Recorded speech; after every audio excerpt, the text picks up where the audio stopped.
Vicente, ¿se escucha bien? Sí. Sí.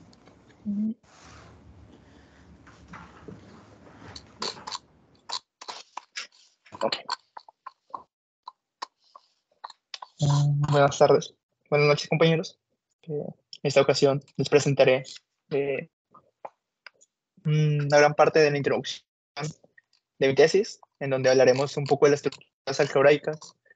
Es encaminado y con la finalidad de verlo posteriormente con la teoría de categoría y introducir de esta forma este lenguaje de teoría de categoría, el cual nos va a ayudar posteriormente en nuestra implementación de la tesis, que se refiere a el uso de la teoría de tipos, la teoría de categorías, para, para hablar acerca de sistemas dinámicos en la física y conjuntos soluciones tipo conjunto de Newton, el conjunto de Lagrange, el conjunto de Hamilton. Pero para ello aún queda tiempo, así que por el momento vamos a introducir un poco este lenguaje del cual vamos a hablar.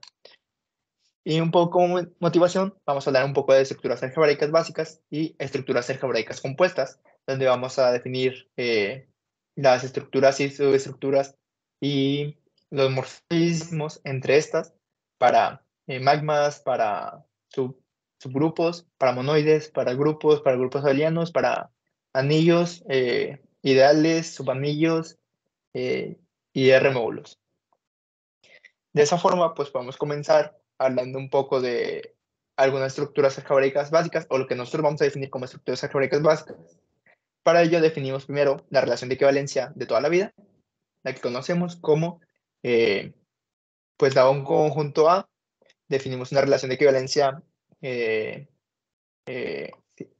esta forma, como A equivalente a si satisface la propiedad reflexiva. Bueno, esa es la propiedad reflexiva, así que decimos que disculpen. Si tenemos un conjunto A, decimos que una relación de equivalencia es una relación binaria, es una relación de equivalencia si satisface la propiedad reflexiva, la propiedad simétrica, la propiedad transitiva, que son las propiedades que ya conocemos, ¿no? A equivalente a, si A equivalente a B, entonces B equivalente a, si A equivalente a B y B equivalente a C, entonces A equivalente a C, y así. Después podemos definir lo que es una clase de equivalencia, como todos los elementos en A, tales que tenemos una equivalente a ese elemento. Y el conjunto cociente como el conjunto de todas las clases de equivalencias con elementos en A. Y con esto también podemos encontrar una proyección natural, una función que va desde un conjunto A hasta su clase de equivalencia, de forma que si agarramos un elemento en A, lo mandamos a su clase de equivalencia, ¿no? Asignada. De esta forma, pues podemos observar que eso sí es una función bien definida, ¿no? Está bien definida esta función. Y nada más para aclarar, para fines de esta tesis vamos a trabajar el producto, el operador de producto o aditivo o suma en la teoría de estructuras algebraicas básicas, como, como este asterisco, y el operador de producto multiplicativo o multiplicación, como el punto. Pero para anillos vamos a retomar la notación usual de la suma como esta cruz y la multiplicación como el punto. Y vamos a decir que si tenemos una operación, esta per se va a ser una operación que va a satisfacer la propiedad de cerradura, a menos de que se trate de subconjuntos. De hecho, para ello vamos a tocar un poquito las propiedades algebraicas. Si tomamos un conjunto A y una operación binaria F que agarra dos elementos y los manda a su respectivo composición por medio del operador F, decimos que es cerrado, pero únicamente para un subconjunto en A, ¿sí? Tomando cualquiera dos elementos en ese subconjunto, la operación de esos dos elementos bajo F va a ser del tipo F, o va a estar en F. Decimos que es asociativo, sí, agarrando tres elementos, operando los primeros dos y luego el tercero, va a ser lo mismo que operar el primero con la operación de los otros dos. Y eso es una forma un poco más laboriosa, por así decirlo, de demostrar de mostrar las operaciones que ya conocemos, ¿no? La propiedad cerradura, asociativa, conmutativa, mediante una función que vamos a definir como nuestra operación. Conmutativa, sí, operar un elemento con un segundo, es lo mismo que operar el segundo con el primero.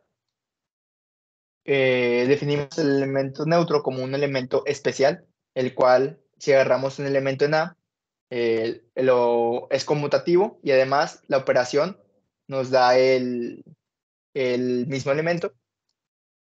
Y decimos que tiene inversa si existe una función que va de A a A, tal que es conmutativo y la operación nos da el elemento neutro. Y de esta forma, pues ya podemos definir y trabajar con estas propiedades algebraicas básicas, ¿no? Y con esto podemos definir las estructuras algebraicas básicas de la siguiente manera. Un magma es una función, es un conjunto tal que tiene una función cerrada. Un magma únicamente me dice, ok, tengo un conjunto y su operador binario es cerrado. Un semigrupo es un magma, el cual su operador también es asociativo. Y un monoide es un semigrupo, el cual tiene un neutro. Un grupo es un monoide con un inverso y un grupo abeliano es un grupo, pero que su operador es conmutativo. De esta forma ya podemos definir de una forma un poco más cómoda estas estructuras algebraicas básicas. Y ya podemos ver algunos ejemplos de esto, ¿no? Por ejemplo, el conjunto de lo real de R3 con el producto cruz es un magma, puesto que no hay forma de que tenga un elemento neutro, tampoco es asociativo y así, y tampoco es conmutativo. El conjunto de los no naturales sin el cero con el producto usual es un semigrupo. El conjunto de los naturales con el producto usual, es decir, los naturales incluidos el cero, con el producto usual es un semigrupo. El conjunto de matrices cuadradas en R con una operación de suma de matrices es un grupo. Y el conjunto de los enteros con la operación de suma usual es un grupo abeliano. Son ejemplos que ya hemos visto mucho, que solemos ver en nuestro curso de teoría de grupos. Así que pues aquí nomás para dar un recordatorio y conocer algunos ejemplos de esto, ¿no? De esas estructuras algebraicas básicas que tenemos. Y únicamente con observación nosotros vamos a designar los naturales como el conjunto que va de 0, 1, así sucesivamente. El conjunto de los naturales estrella, como los naturales sin el 0 o los enteros positivos, ¿no? Y así. Y ya definiendo las estructuras algebraicas básicas, podemos definir lo que es una subestructura algebraica básica. Para ello, vamos a tomar una estructura algebraica básica G y un subconjunto de G. Decimos que ese subconjunto es una estructura algebraica básica de tipo G, o bueno, que tiene la misma estructura algebraica básica, si H satisface todas las axiomas de una estructura algebraica básica, pero con los operadores de G. Es decir, si G es un grupo, entonces quiero que H sea un grupo con los operadores de G, ¿no? Y vamos a designar las subestructuras algebraicas básicas. Bueno, sí, esas subestructuras de esta forma, con el menor igual. Y tenemos un teorema muy conocido, muy usual, muy conocido, en donde en lugar de comprobar que se satisfagan todos los axiomas de una estructura algebraica básica para una subestructura, únicamente tenemos que checar si se satisface las cerraduras y tiene los elementos distinguidos. Es decir, para un grupo únicamente tenemos que checar que esté el 0 y que, la suma sea cerrada, ¿no? Y con eso también podemos definir los morfismos entre estructuras algebraicas básicas, donde es únicamente una función entre dos estructuras del mismo tipo, tales que el producto lo separa, los inversos lo manda a los inversos y los ceros lo manda a los ceros, ¿no? Que es únicamente como un recordatorio para lo que ya hemos visto.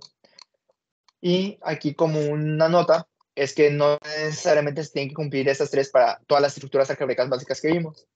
Por ejemplo, para los magmas semigrupos que no tienen elementos ceros ni inversos, pues únicamente se tiene que satisfacer la primera propiedad, que es como una propiedad de cerradura.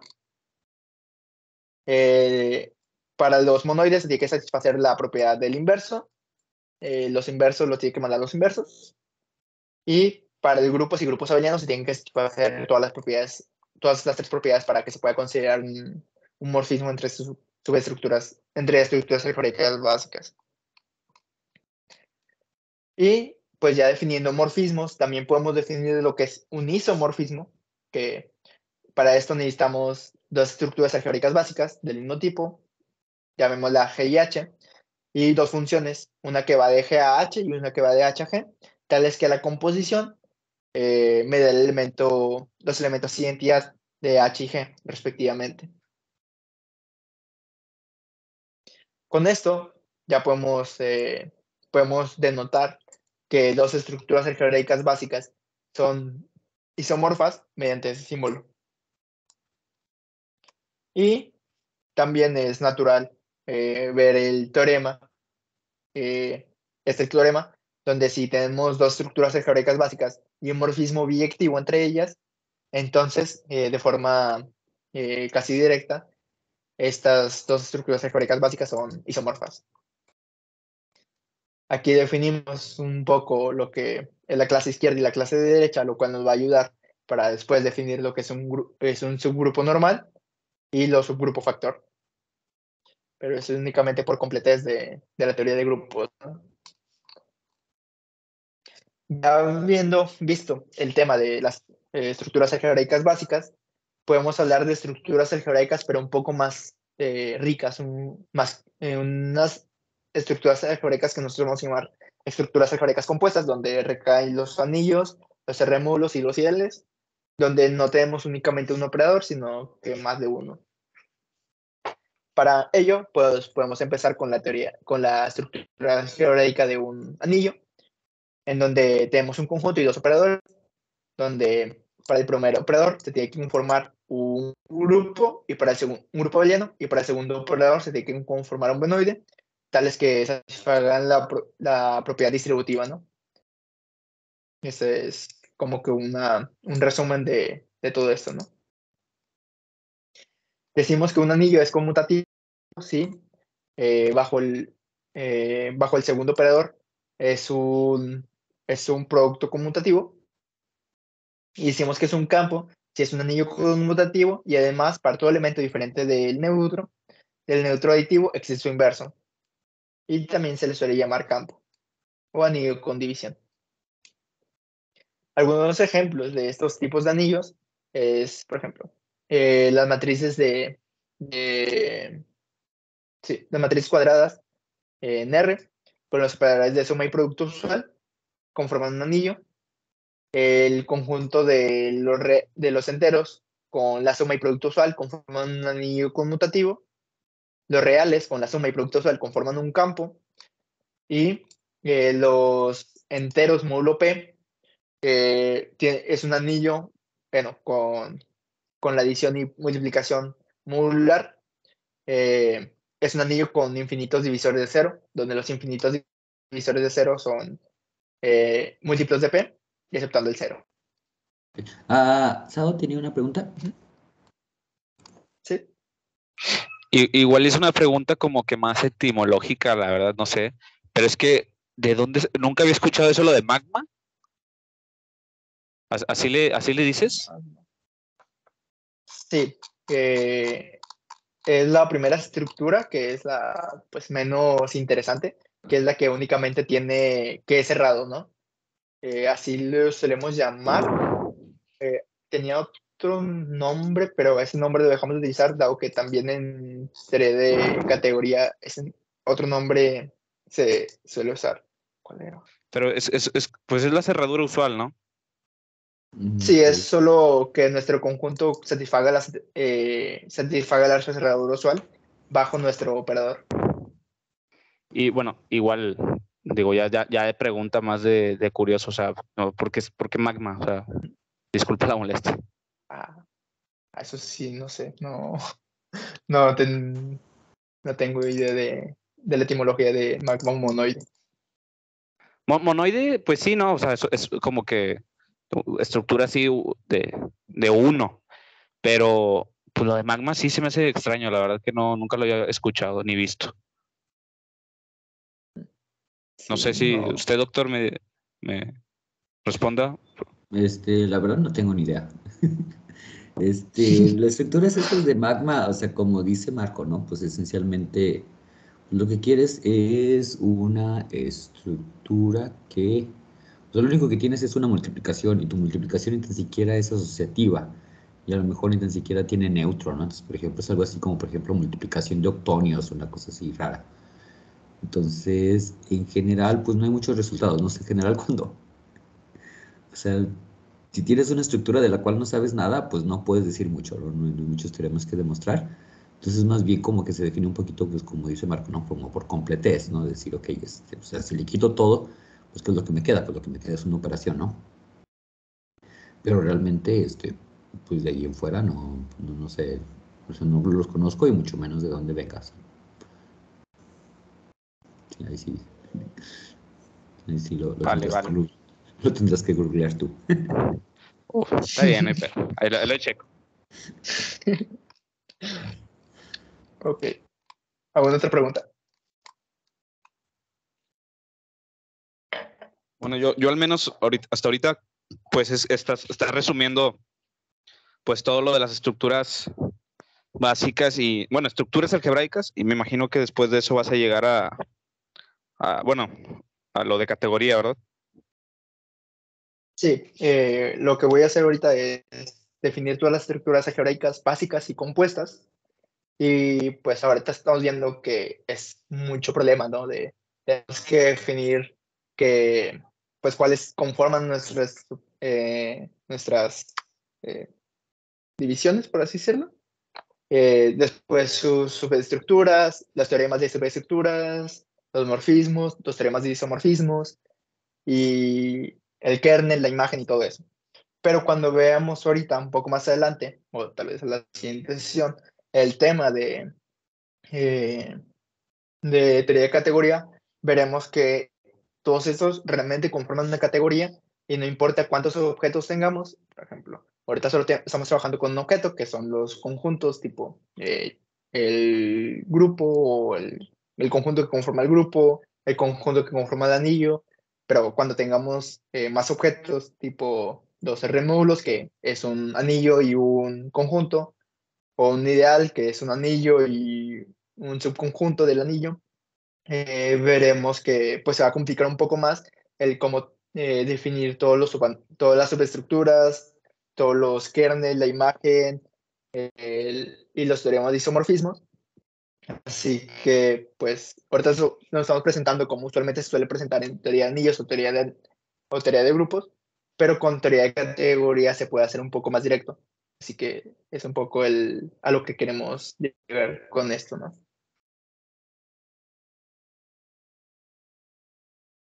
Ok, bueno, continuando, podemos definir creo que ya definí el subanillo, ¿verdad? No, me quedé en subanillo. De igual forma que definimos las subestructuras algebraicas básicas, podemos definir lo que es un subanillo como un anillo y un subconjunto del conjunto que conforma el anillo, tal que ese subconjunto también es un anillo bajo las operaciones heredadas por R.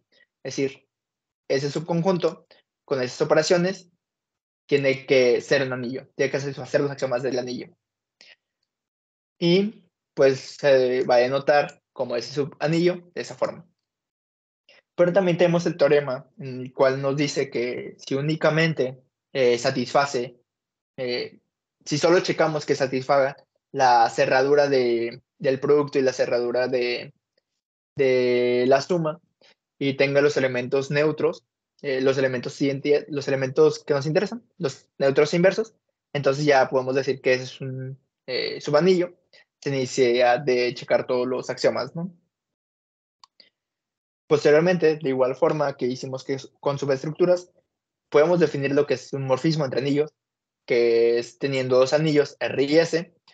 Un morfismo entre ellos es una función que va de R a S, tal que la suma la separa, los inversos los saca, el producto los separa y los elementos sin entidad lo manda a los elementos sin entidad, ¿no? Disculpa. Aquí podemos ya ver que estamos utilizando como que una estructura de cómo definir estas estructuras, valga la redundancia, muy similar. Y pues esto lo vamos a intentar recopilar cuando veamos un poco de la teoría de categoría.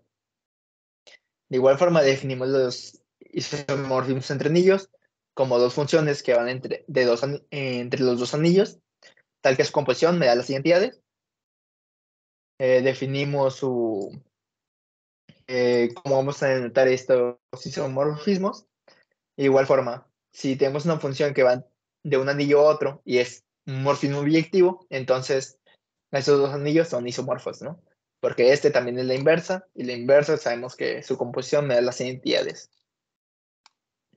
Y ahora podemos empezar a definir unas estructuras un poco más interesantes y que no pudimos definir de forma general cuando vimos estructuras algebraicas básicas, que son el kernel y que es el kernel más que nada. La imagen sí la podemos definir para todas las estructuras algebraicas básicas que vimos, pero el kernel no, porque, por ejemplo, para el magma o para los semigrupos no tienen elementos neutros. Así que pues se nos complicaría un poco el definir el kernel para un magma o el kernel para un subgrupo, que sí existe, pero eso lo veríamos un poco más adelante cuando veríamos teoría de categoría, pero eso se define un poco con la relación de equivalencia que tomaríamos en ese sentido. Hablando ya un poco acerca de esto, el kernel de un morfismo entre anillos es, supongamos que tenemos dos anillos y un morfismo entre ellos. Decimos que tenemos el kernel de este morfismo es todos los elementos en R, tales que la imagen de ese elemento me lo manda al 0. Y la imagen es únicamente todos los elementos en S, tales que existe un elemento en R que lo manda que la imagen es igual a Y. Esas son las típicas definiciones del kernel y la imagen que ya conocemos, pero únicamente para refrescarlas, ¿no? También sabemos de forma casi directa que la imagen de un morfismo entre anillos es un subconjunto de S, y pues podemos decir que un morfismo entre anillos es suprayectivo solo si la imagen es igual a todo S, y es inyectivo si el kernel únicamente tiene al elemento neutro, ¿no? Que pues de por sí ya podemos saber que este no es vacío, porque por definición de anillo, de morfismo entre anillos, el 0 siempre lo va a mandar al 0. Así que si únicamente el 0 lo manda al 0, entonces decimos que ese morfismo, que el kernel de ese morfismo es igual al 0, ¿no? Disculpa, Marco. Ujú. Es que en la definición de arriba pusiste que el kernel es todos los elementos que los manda al elemento neutro del aditivo, ¿verdad? Sí, elemento neutro aditivo. Y luego abajo lo pones elemento neutro del R, dice R. Sí, porque el 0 de R lo manda el 0 de S. Es todos los elementos en R, tales que su imagen lo manda al 0 de S, ¿no? Y ya sabemos que el 0 de R sí lo manda al 0 de S. Así que aquí estamos agarrando únicamente elementos en R. No sé si eso contesta un poco la pregunta. Ok, nomás ahí digo, me confundí con la anotación. Ok. Sí, aquí estamos agarrando únicamente elementos de R, así que aquí todo este conjunto del kernel van a ser elementos de R, ¿no? Ok. Ya después de esto, podemos definir lo que son los ideales y ahorita vamos a platicar de nuevo, a recordar por qué existe esta estructura de ideales, que es únicamente un anillo y un subconjunto del conjunto que conforma el anillo, tal que es cerrado bajo la suma, tiene los elementos neutros aditivos, satisface esta propiedad de multiplicación, donde si agarramos un elemento en I y un elemento en R, entonces la multiplicación está en I y el 0 también está en I. Y usualmente solemos tomar los ideales como ideales conmutativos, donde el multiplicar un elemento del ideal por el elemento del anillo es lo mismo que multiplicar un elemento del anillo por el elemento del ideal. Es decir, esa propiedad, ¿no? En caso de que no se cumpla eso, de que solo se cumpla que el ideal está a la izquierda o el ideal está a la derecha, se denomina ideales por izquierda o por derecha. Con lo anterior podemos podemos ver que si tenemos dos anillos y un morfismo entre estos anillos, entonces el kernel de ese morfismo es un ideal. De hecho, por eso es importante la definición de ideales.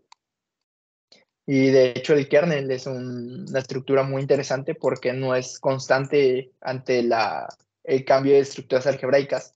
Porque, por ejemplo, para un grupo, el kernel es un grupo normal. Para un anillo, el kernel es un ideal. Para R módulos es un submódulo, así que no hay una constante en estos, ¿no? Pero aquí ya tenemos un resultado, ¿no? Muy interesante, que vamos a seguir viendo que tiene otras implicaciones. También podemos definir la relación entre ideales, una relación de equivalencia entre ideales, como si decimos que X y Y están relacionados, si solo si, la diferencia recae también en ideal. Y pues con esa relación de equivalencia también podemos definir el cociente de ideales de esa forma, únicamente como el conjunto de todas las clases de equivalencia de, de los ideales, ¿no? Y podemos ver aquí, de forma un poco más explícita, el por qué esta relación de equivalencia sí es una relación de equivalencia, dado que satisface la propiedad reflexiva, la transitiva y la asociativa. Sí, las tres propiedades las satisfacen. Y ahora vamos a ver lo siguiente. Que si tenemos un anillo y un ideal, entonces el cociente de ideales hereda una estructura de anillo bajo los operadores de R. Es decir, R, este cociente, también es un anillo y tiene los operadores de suma y multiplicación que tenía R. Y si tomamos la proyección natural entre anillos y un ideal, es decir, la función phi va de R a RI, entonces el kernel de esa proyección natural es lo mismo que nuestro anillo. Y pues tenemos un colorario que decimos que, donde dice que si tenemos un anillo y un ideal, bueno, un ideal y es un ideal, sí, solo si existe un morfismo phi, que es el morfismo, es la proyección natural entre ideales. Es decir, que esto se satisface de forma para el otro lado, ¿no? Y pues de esta forma también podemos ya tomar el primer teorema de isomorfismos entre anillos, de forma que podemos tomar el kernel, donde si tenemos dos anillos y un morfismo entre ellos, su proyectivo, entonces R con el kernel de phi es isomorfo a la imagen. Y ya vimos que el kernel de phi es un es un ideal y que R con el kernel de phi es un anillo. Así que pues aquí ya tenemos un anillo, es isomorfo un anillo, ¿no?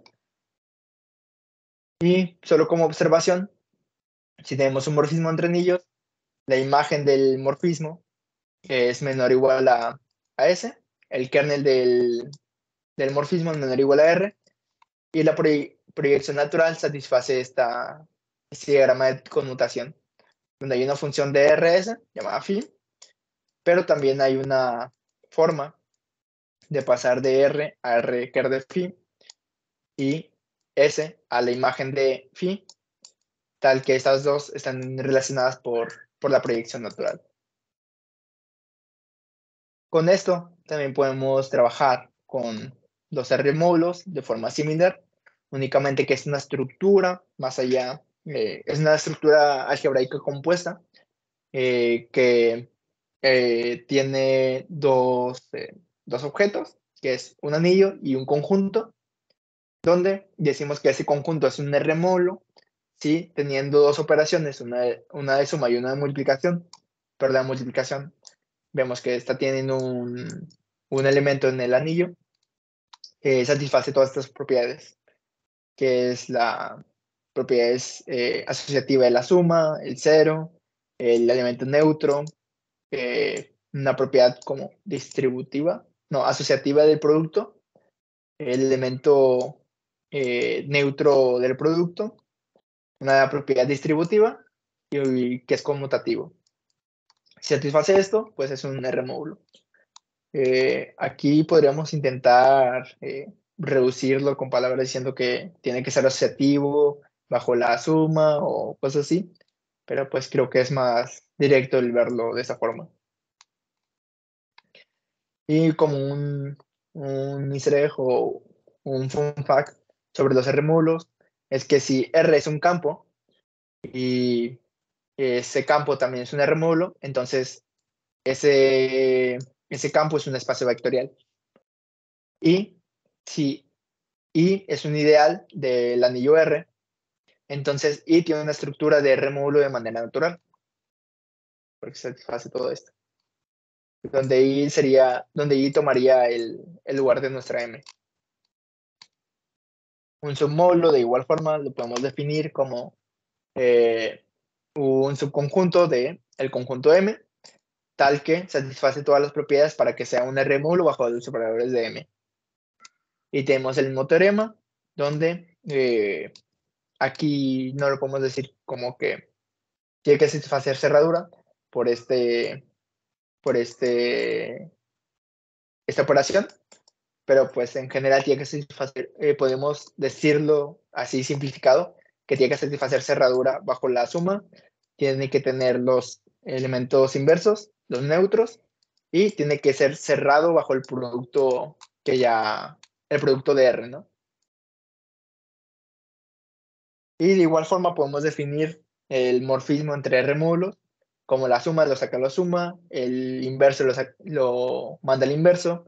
El producto aquí sí es un poco diferente, porque el producto de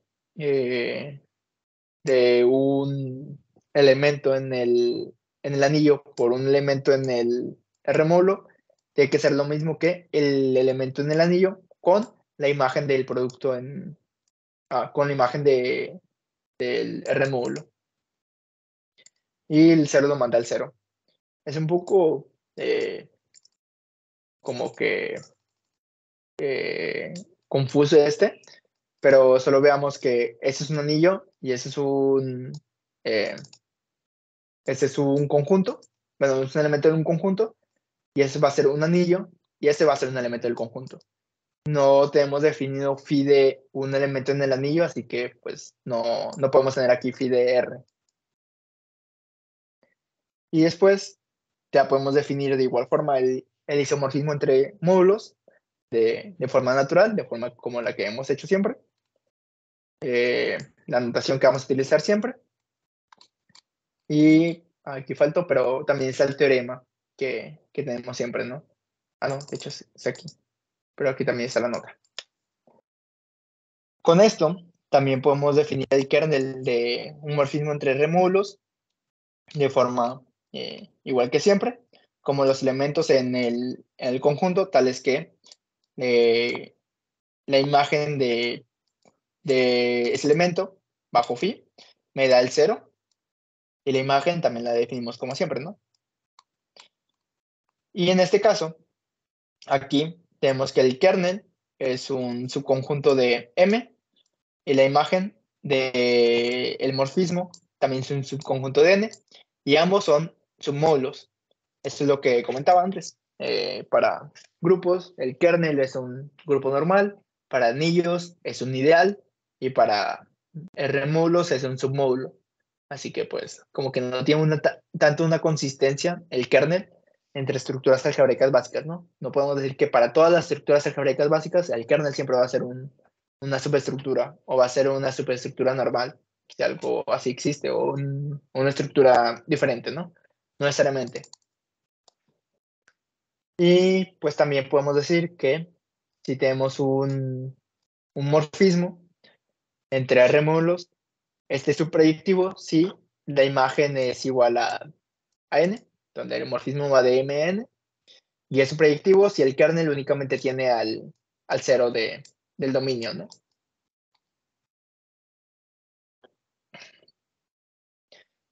También podemos definir un cociente entre R módulos con una relación de equivalencia muy similar, de hecho, idéntica a la relación de equivalencia de ideales, como M1 es equivalente a M2 y solo si M1 y M2 están en N. Y pues definimos de esa forma, con esa relación de equivalencia, el cociente de R módulos. Y con esto tenemos un teorema, que es que si M y N, que si M es un R módulo y N es un sub R módulo, M, el cociente de M con N, es un R módulo con las operaciones de R, y el morfismo natural de proyección natural es proyectivo, donde el ker de ese morfismo va a ser el mismo valor del conjunto N. Con eso también podemos tener el primer teorema de isomorfismo, donde pues ya sabemos que el conjunto cociente del R módulo con el kernel del morfismo es un R módulo. Posteriormente, y ya para finalizar esta parte de la teoría de la teoría de estructuras algebraicas compuestas, podemos definir lo que es un álgebra de anillo como el par ordenado de todos los dominios y morfismos que agarran, bueno, creo que es un poco confuso el explicarlo de esa manera, así que lo voy a leer, que si tenemos un anillo S, decimos que S es una S álgebra. Si tenemos un anillo R y un morfismo entre ellos, que va de RS, y pues lo denotamos como R con su morfismo, ¿no? Y así. Y con eso ya acabamos el tema de estructuras algebraicas compuestas y podemos empezar con la teoría de categoría. La teoría de categoría va a ser un poco, va a intentar dar un lenguaje más general para ejemplificar todo lo que vimos anteriormente, para como contener todo lo que vimos anteriormente y darnos un poco más de libertad a la hora de hablar de estructuras algebraicas o estructuras un poco más complejas, ¿no? Para ello, podemos hablar un poco de teoría de categorías y con ello vamos a definir primero lo que es una categoría. Una categoría es algo que consiste en dos objetos, en dos tipos. Algo llamado objetos de C, que son los objetos de esa categoría, y los morfismos de C, que son como lo que nosotros llamaríamos funciones, pero en ese caso van a ser como, como relaciones entre objetos, donde pues se satisface composición, es decir, si tomamos un morfismo entre un objeto X y un objeto y un morfismo entre un objeto Y y un objeto Z, entonces hay un morfismo composición de X a Z, de esta forma, ¿no? Y que también tiene morfismos identidad, que van de un objeto a sí mismo y de un morfismo sin identidad que van de un objeto a sí mismo, y que la composición entre un morfismo de X a Y con los objetos sin identidad me da pues el mismo morfismo F, ¿no? Para verlo un poco más claro, podemos observar esto, que es como se vería una categoría usual, que sería así, donde tenemos los objetos A1, A2 hasta N, cuantos queramos objetos, numerables más que nada, y finitos, y una colección de morfismos F1, F2, hacia Fn. Y pues eso es como que una introducción de qué es una categoría. Y ahorita veremos lo importante que es tener esta estructura. Algunos ejemplos, o bueno, sí, algunos ejemplos de lo que son categorías es tomamos un conjunto y todos los morfismos entre conjuntos, o un monoide y todos los morfismos entre monoides, o un grupo y todos los morfismos entre grupos, y ellos conforman una categoría. De forma un poco más general, si agarramos cualquier estructura algebraica básica o compuesta y sus morfismos, entonces podemos generar una categoría. Por ejemplo, para la categoría de grupos, podemos tomar aquí, pues el único objeto es el objeto del grupo, y los morfismos entre grupos. Ojo, esto lo vamos a ver un poco más adelante, pero un grupo es diferente a una categoría de grupos. De hecho, lo que vamos a definir más tarde como una álgebra o una teoría algebraica va a ser la imagen, bueno, el funtor, que va de la teoría algebraica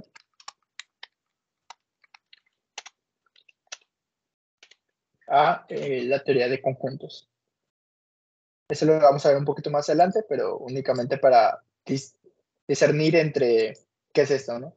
Una teoría algebraica, una teoría o una categoría no representa completamente lo que es nuestra estructura algebraica, ¿no? Lo veremos un poco más adelante, pero nomás para tenerlo ahí en cuenta.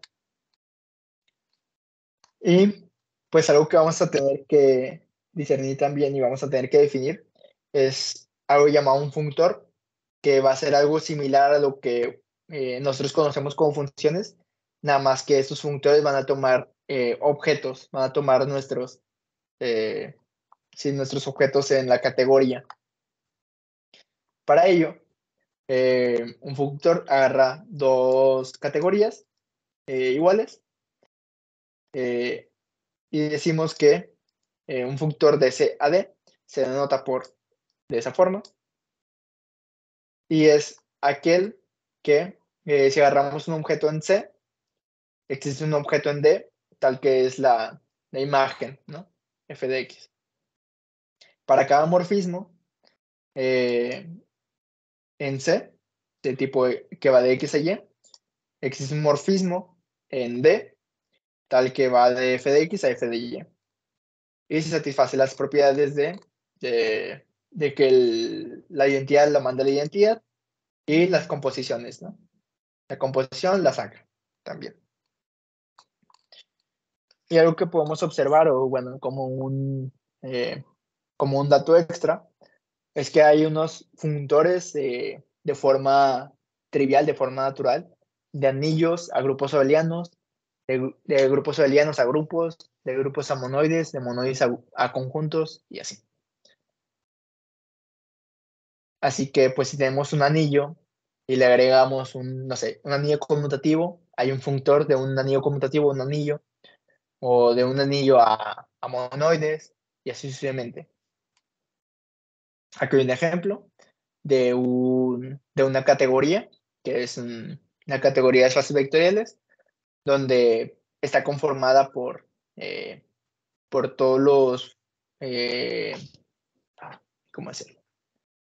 Tomamos dos espacios vectoriales y el conjunto de todos los morfismos que van de un espacio vectorial al otro. Y esa categoría tiene una estructura de espacio vectorial de manera natural. Aquí hay una explicación un poco más detallada de cómo se genera esa estructura, pero pues sí. Y pues podemos empezar a tomar la clase de de todos los functores de un objeto a otro, como de esa forma. Lo denominamos de esa forma, o punct de C a D. Y también tenemos una categoría opuesta, donde si tenemos una categoría, tiene una categoría opuesta donde en lugar de tomar CAD, tomamos los functores pero en dirección opuesta. Y pues la definimos de esta manera. Y a esos functores se les conoce como functores contravariantes. También podemos definir lo que es una transformación natural entre functores como donde si tomamos dos functores f y g, que va de un objeto C a un objeto D, definimos la transformación natural de entre f y g como una colección de morfismos que van de la imagen de f en un elemento X a la imagen de g en un elemento en X, donde si tomamos un elemento f en los morfismos, entonces se satisface esta composición. De forma un poco más explícita o un poco más fácil de entender, es que se satisfaga este diagrama de conmutación. Entonces, si tomamos un morfismo que va de un objeto X a un objeto Y, entonces se tiene que satisfacer todo ese diagrama, donde pues f de X, f de X a f de Y es únicamente pues f de F, y g de Y es phi de Y evaluado en f de F. Y de igual forma, pero para este lado. Este diagrama de conmutación me está queriendo únicamente decir que la composición de esta función con esta función es lo mismo que la composición de esta función con esta función.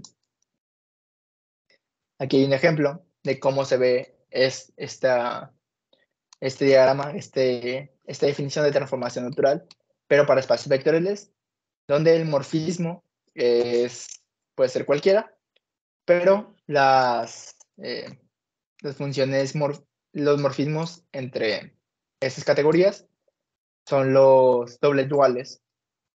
Y el morfismo que va del doble dual al doble dual, pues es la transpuesta, ¿no? La transpuesta de la transpuesta. Pues sí. Ya con que un poquito finalizando esta parte de categoría como un poco introductoria, vamos a hablar de las policategorías, donde es una categoría únicamente con un agregado que son las funciones de identidad, composición, y todo eso está en forma hipotética. De hecho, aquí está un ejemplo de cómo se vería un functor, que es agarrando todos los objetos de A, lo manda f de A, f de A, y un morfismo lo manda a la imagen en el morfismo, da el functor. Y una policategoría es únicamente pues una categoría, pero con esta sección de hipótesis y tesis. Y con esto ya podemos definir también lo que son policategoría, subpolicategorías, que son únicamente una categoría tal que si tenemos una categoría y un functor en el cual va de una categoría a una categoría prima, decimos que esto es una subpolicategoría si tomando una colección de morfismos me los manda a su imagen, a su respectiva imagen, y los objetos me los manda a la imagen de los objetos, y también las hipótesis las manda la imagen de las hipótesis. Vamos a verlo un poco con este ejemplo de la teoría de grupos para que sea un poco más aterrizado. Esa es una presentación de la teoría de grupos o la categoría de grupos. Bueno, esa es una policategoría de grupos, donde aquí tenemos un objeto G y los morfismos van a ser la multiplicación, el inverso y el elemento neutro, que son morfismos y que agarran, pues, la multiplicación agarran dos elementos en G y los manda un elemento en G. El inverso agarra un elemento en G y lo manda un elemento en G. Y el elemento neutro, pues, no agarra ningún elemento porque por así decirlo, un valor, es un elemento es un elemento formación y lo manda a un elemento G. Y pues estos hipótesis y tesis se ven aquí representados en esas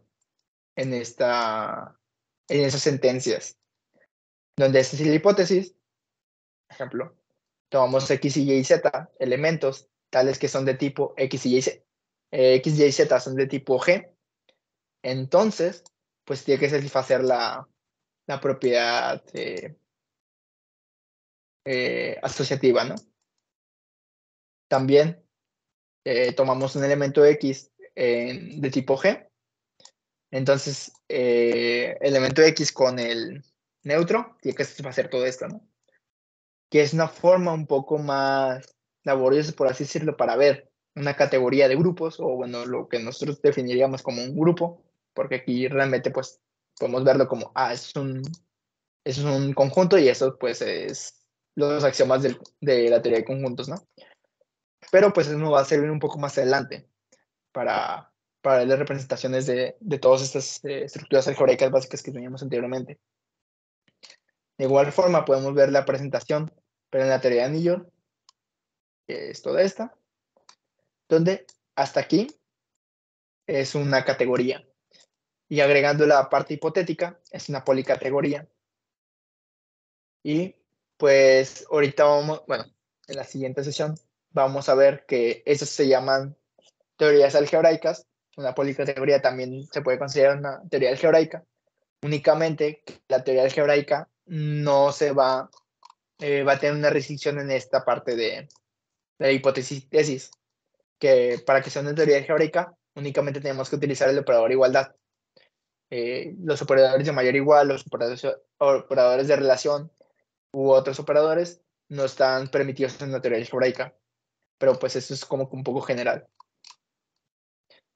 Y pues aquí tenemos lo que definimos como una subpolicategoría, que sería lo mismo que aquí, únicamente que tendríamos un funtor de esta teoría de grupos a otra teoría de grupos, donde los objetos serían f de g, los morfismos serían f de mult, f de imp y f de elemento neutro, y los elementos serían f de x, f de y, f de z, de tipo f de g, tales que f de x por f de y multiplicado por f de z es igual a f de x multiplicado por f de y por f de z. Sería como que nada más cambiar todos nuestras variables a f de esa variable. Y con eso podemos también tener nuestro teorema usual de una policategoría, de una subpolicategoría, que nos dice que pues realmente esto no importa tanto, o sea, estos son sus axiomas, pero no importa tanto, sino únicamente con que se cumpla que los G los manda a sus imágenes y los morfismos los manda a sus morfismos, y pues se cumpla todo esto. Entonces ya se tiene una subpolicategoría. Y con ello, pues creo que ya llegamos un poco lejos para términos de esta sesión. Yo creo que aquí lo dejamos bien. Creo que aquí lo dejamos. Sí, muy bien. Entonces, lo que estábamos viendo aquí es lo que está haciendo Marco, pues que nos está diciendo, ¿no? O sea, nos había definido todas esas estructuras algebraicas, ¿no? Grupo, anillos, magmas, etcétera, etcétera. Y luego nos dijo que quiero hablar acerca de todos ellos de manera simultánea, ¿no? O sea, demostrar, en cada uno de los teoremas nos demostró un teorema de subestructura, en cada uno de ellos nos demostró un teorema del cociente, un teorema de isomorfismo, ¿no? Un primer teorema de isomorfismo. Entonces lo que quiere hacer es decir, bueno, pues todas esas demostraciones las quiero hacer de un solo golpe, ¿no?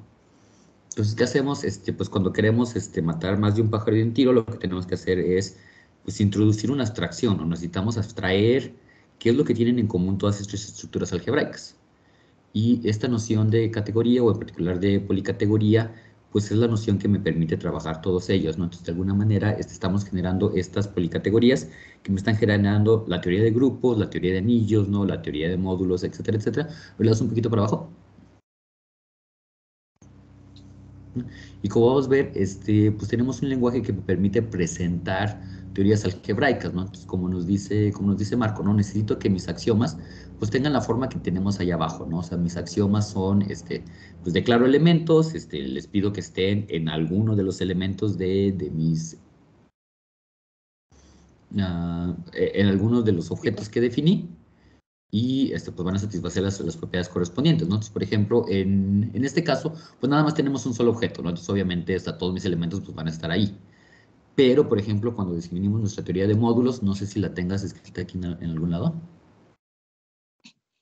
No. No, ok. No importa. Para la teoría de módulos, pues lo que tenemos es que ahí tenemos dos objetos, ¿no? Entonces, en este caso, decir a cuál pertenece, pues sí es relevante, ¿no? Y pues en mis axiomas, pues por ejemplo, para asociatividad del producto, ¿no? Sí necesito tener en cuenta, pues eso, ¿no? A quién pertenece cada uno de ellos. A ver, tenemos aquí anillos. Aquí están módulos. Módulos, muy bien. Tenemos todos los axiomas. A ver, dale para abajo. Ajá, por ejemplo, en este caso, tenemos, por ejemplo, ¿dónde está?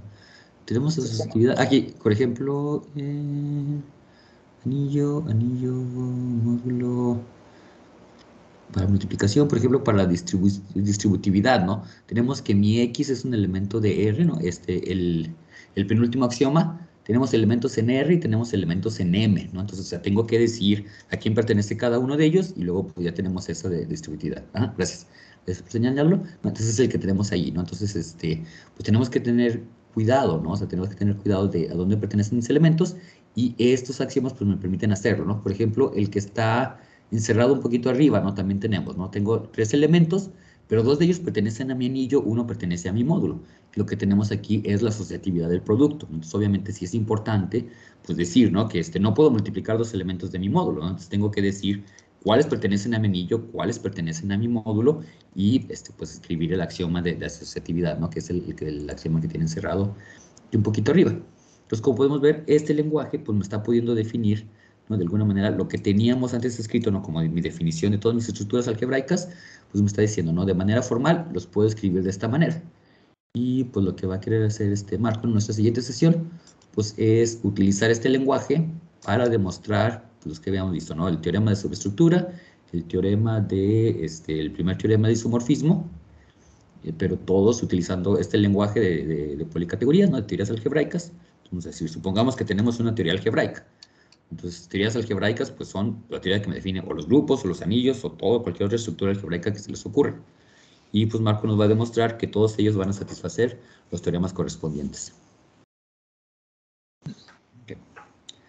¿Alguna duda antes de terminar esta sesión?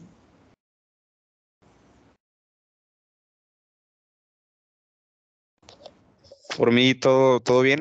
De hecho, creo que es donde vamos, doctor, ¿no? Sí. Mañana platicamos justamente de esto. Vale. Okay. Muy bien. Entonces, pues yo creo que lo dejamos aquí. Para la siguiente sesión. Marco, ¿sí puedes terminar la siguiente semana o te queda? Porque me habías comentado que algunas semanas tienes problemas. No, de hecho era esta semana, pero ese día no, ese día fue ya, Okay, ya arreglé ese tema ese día, así que pues no pasa nada. La siguiente semana okay. sí puedo, pues al menos terminar esta parte de la introducción, ¿no? Que queda un capítulo y Okay, muy retomar bien. este tema. Entonces, pues vamos a ver si la siguiente semana puedes terminar esta parte. Y para la semana después de esa, pues yo creo que Sao nos sigue platicando acerca de geometría riemanniana. Entonces ya sí tenemos planeado las siguientes 2 sesiones. Ok, muy bien, pues excelente. Entonces, yo creo que lo dejamos aquí y nos vemos la siguiente sesión. Bye. Hasta luego. Gracias. Buenas noches. Buenas noches.